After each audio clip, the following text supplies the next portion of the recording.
Pakistan Iran की सूरत हाल को करीब से मॉनिटर कर रहा है। पाकिस्तान इलाकाई मुल्कों के साथ राब्ते में है। हालिया सूरत हाल इंतहाई नाजुक है। नायब वज़ीर आज़म इसहाक़ की सुफरा को ब्रीफिंग का हक पाकिस्तान चाहता है। फरीक़ैन सफारतकारी और मुज़ाकरात को तरजीह दें।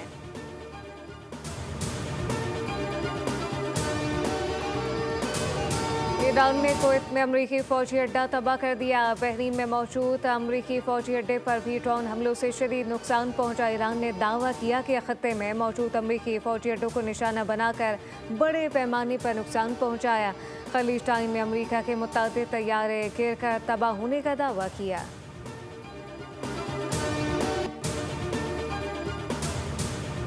ईरान के इसराइल पर ताज़ा मिसाइल हमले, यरूशलेम और तेल अवीव धमाकों से गूंज उठे। 7 इसराइली जख्मी हो गए। इमलाक को भी शदीद नुकसान पहुंचा।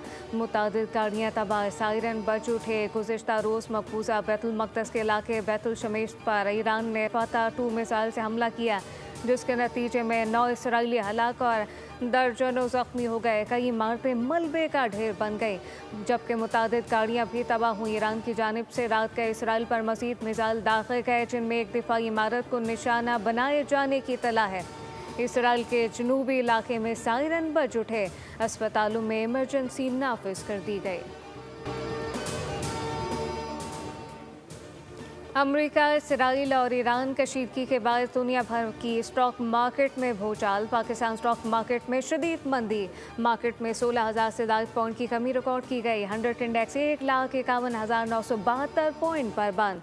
अमरीकी डाउ जोन्स इंडेक्स में 500 से ज़ायद पॉइंट और नेस्डेक में 200 से ज़ायद पॉइंट की कमी रिकॉर्ड हुई। Germany, France, Spain, Austria, Italy, Türkiye की मार्केटों में भी मंदी देखी गई।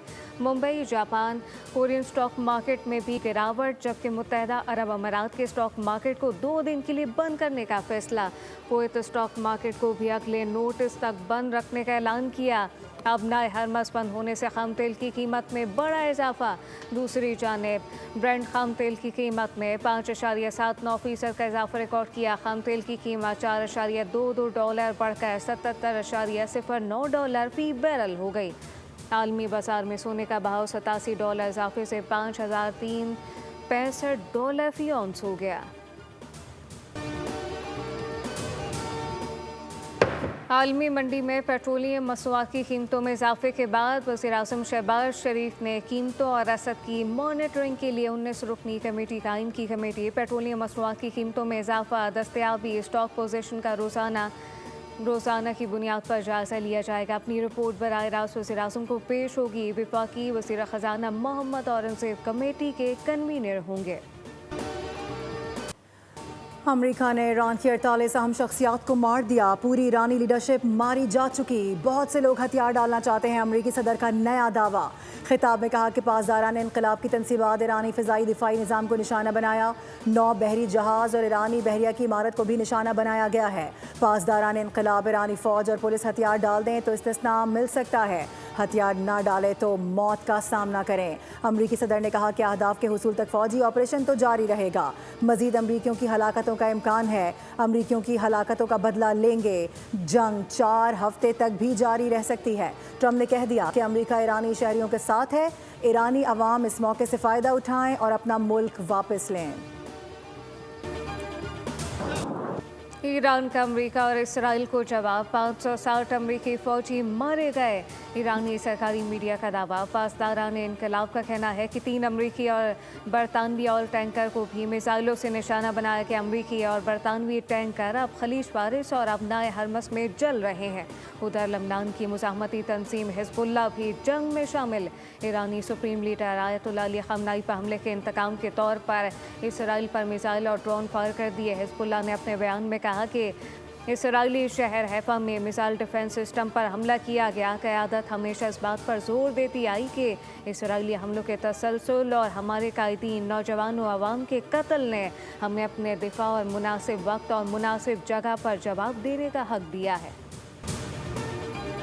हिजबुल्लाह की जानिब से शुमाली इसराइल के शहर हैफा के करीब फौजी अड्डे पर रॉकेट और ड्रोन हमलों के बाद इसराइल ने लबनान के दारुल हुकूमत बैरूत पर फ़िज़ाई हमला कर दिया। 31 अफराद जाम बहक हो गए और 49 अफराद जख्मी। इसराइली फ़ौज ने ऐलान किया है कि वो लबनान भर में हिजबुल्लाह के ठिकानों को शिद्दत से निशाना बना रही है और हिजबुल्लाह को इसराइल के शुमाली इलाकों के लिए ख़तरा बनने की इजाज़त किसी सूरत नहीं दी जाएगी। इसराइल का कहना है कि हमलों में बैरूत और जनूबी लेबनान में हिजबुल्लाह के सीनियर अरकान को निशाना बनाया गया। ट्रम्प नई ईरानी क़यादत से मुज़ाकरात के लिए तैयार हैं। वाइट हाउस का बड़ा बयान सामने आ गया। कहा कि नई ईरानी क़यादत ने मुज़ाकरात की ख्वाहिश का इजहार किया है। अमरीकी फ़ौजी कार्रवाई फ़िलहाल जारी रहेगी। उधर ईरान के सिक्योरिटी चीफ और कौमी सलामती कौंसिल के सेक्रेटरी अली लारेजानी ने वाज़ेह कर दिया कि ईरान अमरीका के साथ किसी बातचीत मुज़ाकरात में हिस्सा नहीं लेगा। ख़ास तौर पर मौजूदा कशीदगी ताज़ा हमलों के पस मंज़र में तेहरान के लिए अब मुज़ाकरात की राह पसंदीदा नहीं, वो अपने दिफाई कौमी मफादात का भरपूर तहफ़्फ़ुज़ करेगा। ईरानी सदर मसूद पज़ेश्कियान ने आयतुल्लाह ख़ामनाई की शहादत को मुसलमानों के लिए खुली जंग करार दे दिया है। कहा कि मुसल्लह अफवाज दुश्मनों के अड्डे तबाह करने के इक़दाम कर रही है। दुश्मन के खिलाफ भरपूर कार्रवाइयाँ जारी रखेंगे। दुश्मनों को हमेशा की तरह मायूस करेंगे। उबूरी काउंसिल की क़यादत ने अपने फ़राइज़ संभाल लिए। बरतानिया ने अमेरिका को अपने फ़ौजी अड्डे इस्तेमाल करने की इजाज़त दे दी। बरतानिया ईरान के ख़िलाफ़ हमलों में शरीक नहीं, ताहम इत्तेहादियों के इज्तिमाई दिफा की हिमायत करता है। बरतानवी वज़ीर-ए-आज़म कियर स्टारमर ने कहा कि अमेरिका ने फ़ौजी अड्डों के इस्तेमाल के लिए इजाज़त तलब की थी। अमेरिका की दरख्वास्त कबूल कर ली है। ईरानी मिसाइल टुपू या फिर लॉन्चेस के ख़िलाफ़ बरतानवी अड्डे इस्तेमाल किए जाएंगे। बरतानवी शहरियों की जानों का तहफ़्फ़ुज़ हमारा फ़र्ज़ है। हमारे तैयारे दिफाई कार्रवाइयों के लिए फ़िज़ा में हैं।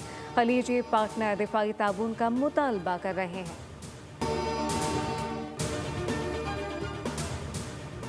ईरान में उबूरी क़यादत काउंसिल का क़याम। सुप्रीम लीडर आयतुल्लाह ख़ामनाई की शहादत के बाद उबूरी 3 रुकनी काउंसिल कायम कर दी गई। आयतुल्लाह अली रज़ा आराफ़ी फ़िक़िया के तौर पर मुंतखब हो गए।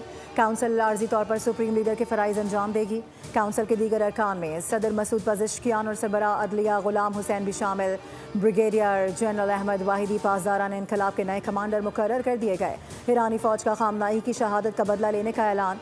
बयान में कहा गया कि आयतुल्लाह ख़ामनाई के कातिलों से सख्त और फैसला कुन इंतकाम लेंगे। मुल्क में जारी हद करने वालों को सख्त सजाएं दी जाएंगी।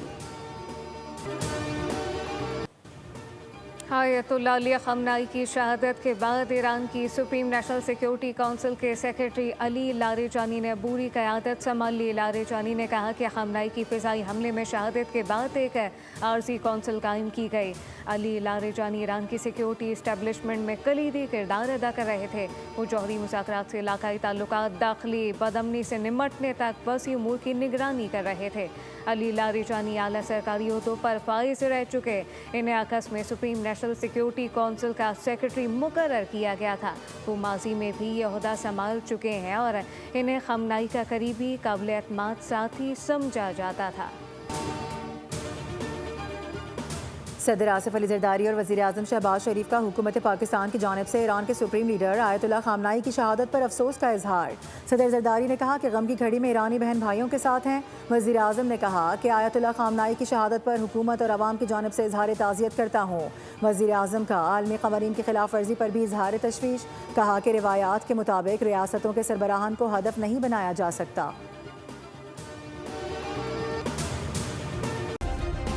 सब्सक्राइब करें और बेल दबाएं ताकि कोई खबर रह न जाए।